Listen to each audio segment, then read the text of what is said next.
A campaign group called Led by Donkeys has staged the world's biggest anti-Elon Musk protest by carving out a 250-meter-long "Don't buy a Tesla" message on a Welsh beach.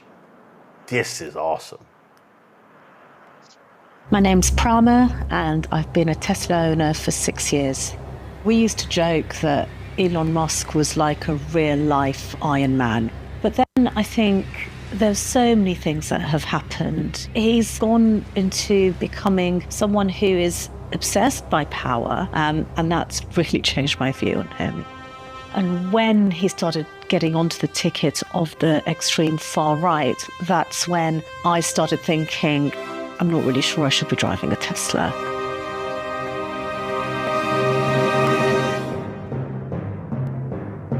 But the pinnacle, I'd say the absolute pinnacle, was the Nazi salute that, of course has become very infamous now. But at that point, there was no turning back.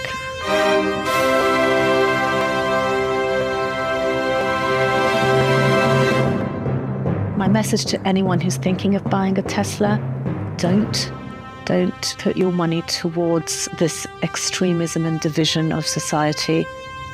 Please don't buy a Tesla.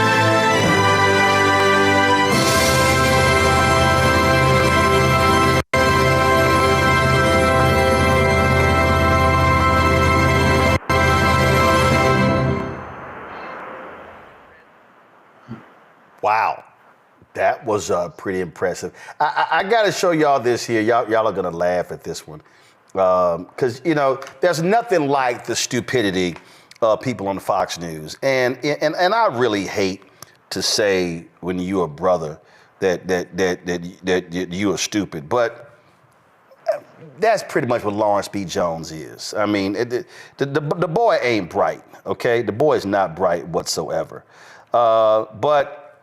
I saw this on. I follow this woman. She's decoding Fox News, and she literally watches Fox News. So praise the Lord for her sanity and pray for her. But if you want to understand how nutcase these people are, this is back-to-back days on Fox News talking about Tesla and electric vehicles.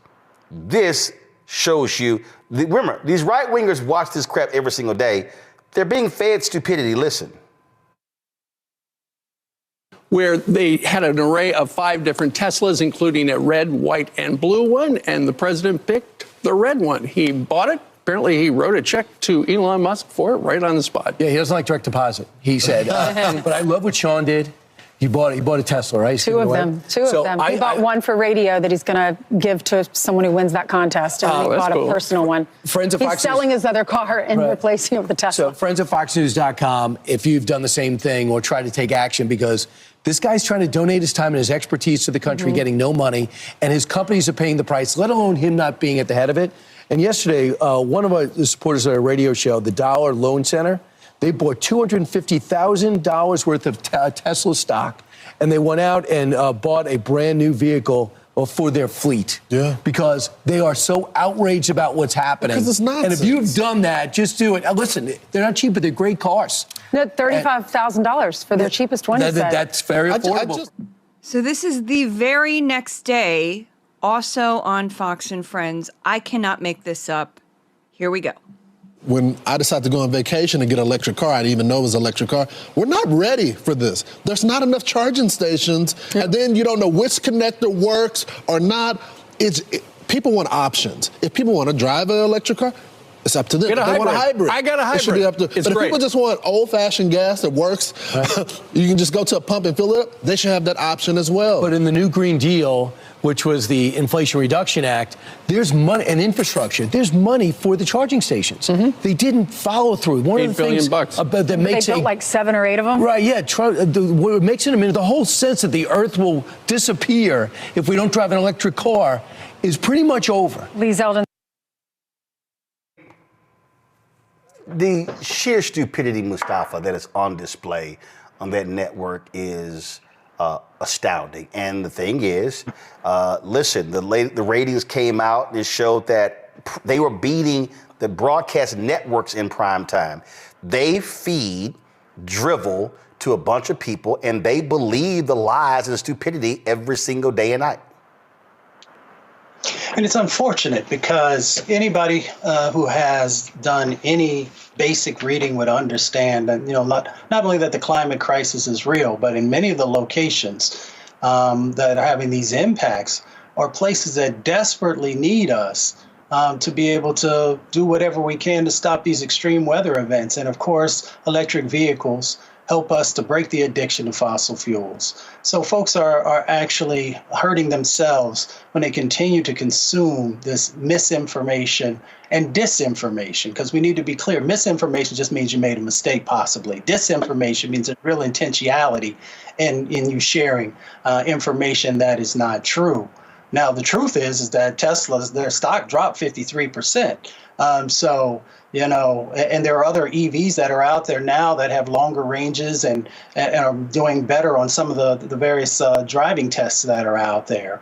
But that doesn't have anything to do with the fact that these folks one day will say, this is the greatest thing ever. You need to go out and take whatever bit of money you have and invest into a billionaire's company. And then the next day to say that it doesn't make any sense for you to invest in these types of vehicles. And then the last thing I'll say, it's so ridiculous when you have Trump, who came in and Biden had put the funds in place to make sure that there were EV charging stations, to make sure that we're having cleaner forms of energy, all the things that are necessary to help all communities be safer and healthier. And then for them not to acknowledge that and just make it seem like somebody wasn't doing their job. It takes time to build out a grid. It takes time to build out the charging stations across the nation. And when you are constantly starting and stopping because we have these different administrations that come in who don't understand the steps that are necessary, then you should put the blame where it belongs. And that's in those who have been climate deniers and those who have been stopping our progress on a green or clean economy. I just, Morgan, I really laugh at how these free market people who would be going crazy if President Joe Biden was every single day pushing a company to buy it, to support, buy their stock. And I love that idiot Brian Kilmeade. I mean, he's giving his time. He's not getting paid. I mean, he could be running his company. That's his choice. He's choosing to do this here. So don't come crying to me when this is what happens to your stock price. That ain't hey, again, all I got for you is Scarface's song, No Tears. So stock is down 36% the last month. They've lost, $800 billion in market cap. I can't wait till it hit $100. Because what's going to happen is it seems like they might get there. It keeps dropping. And here's the other thing that I think is hilarious. I gotta pull this up here. So he's been, he was touting the indestructible Cybertruck and how it was bulletproof. Only problem, Morgan, they're now having to recall a lot of these because of this.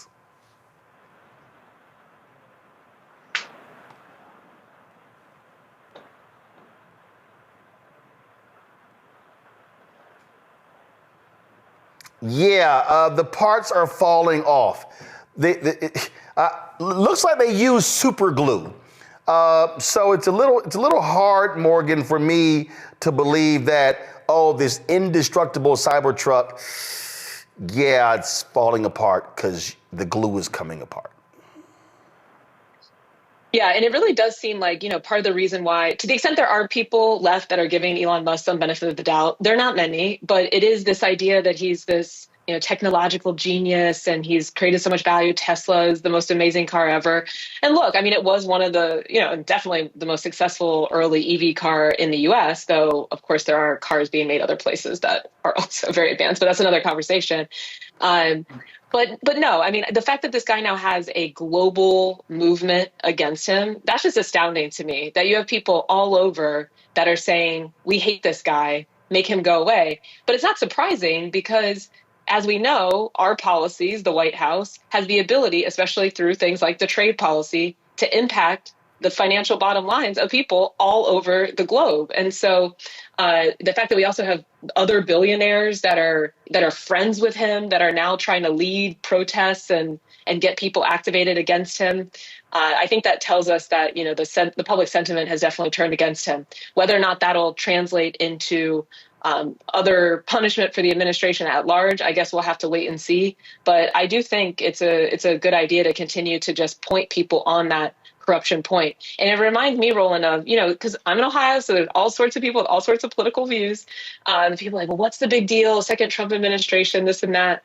And, you know, one of the things that I point to is like, it does seem that they're being pretty clear that there's going to be conflicts of interest, that there's going to be corruption, that cronies around the president are going to be taking financial advantage of this position. And that's exactly what we're seeing happen. And there's no better example than Elon Musk.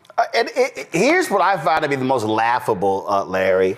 The people, your company was built on people who believe in climate change, who did not want to support the fossil fuel industry.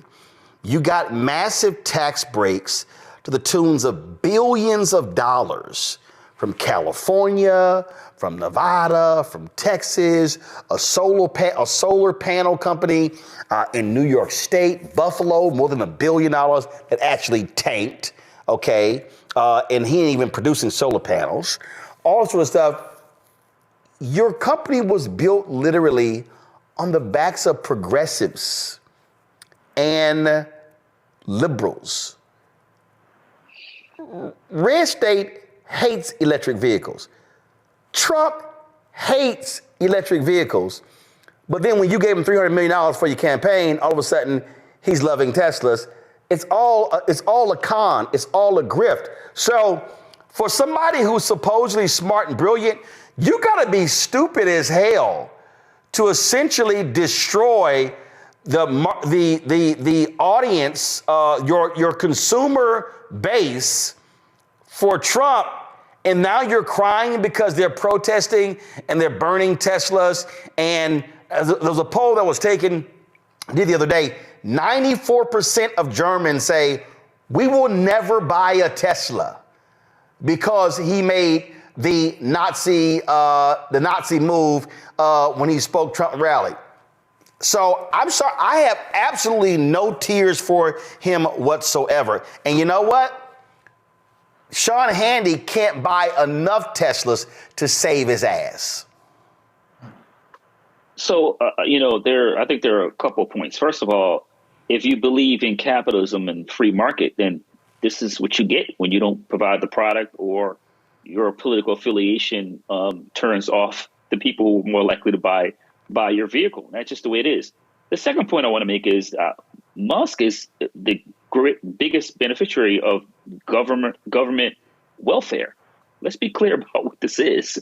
Call them subsidiaries, but it's really it's government welfare in the billions, if not trillions of dollars at this point.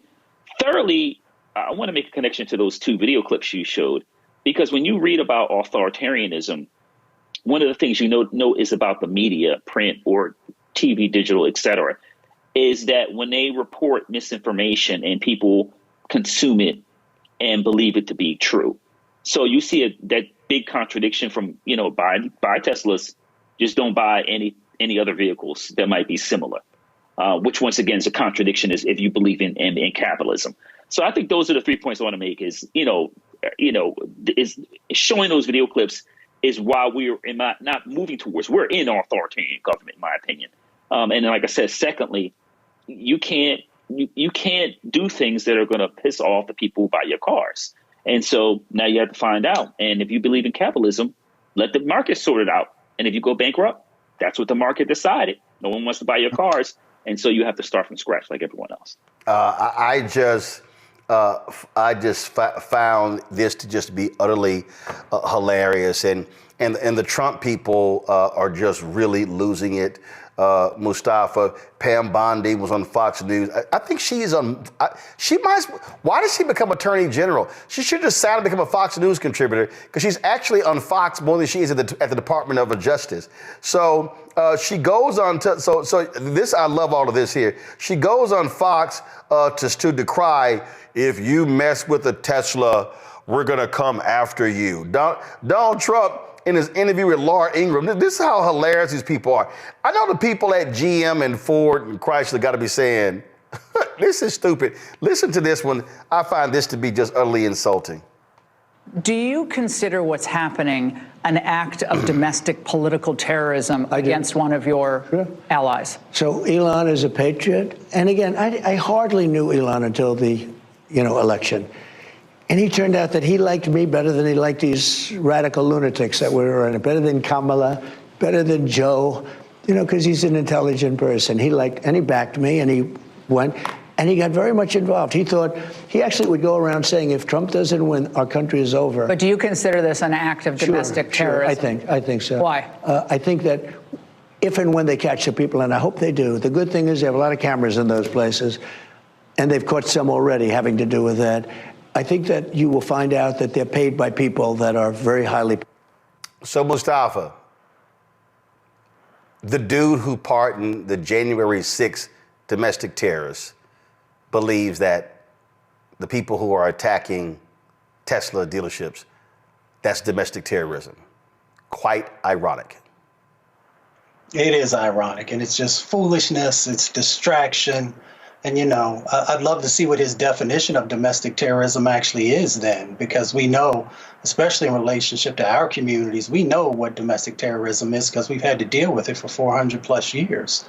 But besides that, he knows that the power that people have economically is the only thing that they respect. It's the only thing that gets their attention. So when people pull their dollars away, when they say, I'm not messing with Tesla anymore, then that gives them great concern. And they try and then utilize all of this disinformation to get people back in line and to make them think, well, you have to do whatever I say. And people are like, nah, whether it's $37,000 or $150,000, depending on which brand you might want to buy, we're no longer interested in that. And that is people's choice, and that is people's power. Well, Morgan, Elon posted this tweet, and I thought this is the appropriate way to end the show. I want you to close us out. Go to my iPad, Henry. He says, this level of violence is insane and deeply wrong. Tesla just makes electric cars and has done nothing to deserve these evil attacks. Well, Morgan, allow me to substitute where he mentions Tesla. I'll say federal workers. Right. Yeah, no, absolutely. And of course, we know that there's no empathy at all for what they're doing to federal workers. Luckily, we see some of these court cases that are pushing back, like we were discussing earlier, pushing back on some of those dismissals. But a lot of the damage has been done, and it's going to continue to have ripple effects throughout our community and communities across the country. The other thing I would note is we need to be very careful here, because this word terrorism and how they're defining it and starting to just define it more broadly and broadly and broadly can start to potentially, and it sounds like they're going to try to make it capture all sorts of activity that might be things that we're used to being able to do in the U.S. Pursuant to the Constitution and the First Amendment. And so we're seeing this having connections to different immigration decisions, and it's very, very serious. So I'm listening to that. I was also thinking, Roland, just coming back to one of the things Ellie was talking about in terms of what are our levers of power here, and speaking out about these kinds of things is one of them. It can be kind of ridiculous and funny, but based on how they're moving, using that word, I think we need to be hitting the streets and making it clear that this is not the type of United States of America that we want to be living in. Yep, I agree. Hello, I'm Isaac Hayes III, founder and CEO of Fanbase.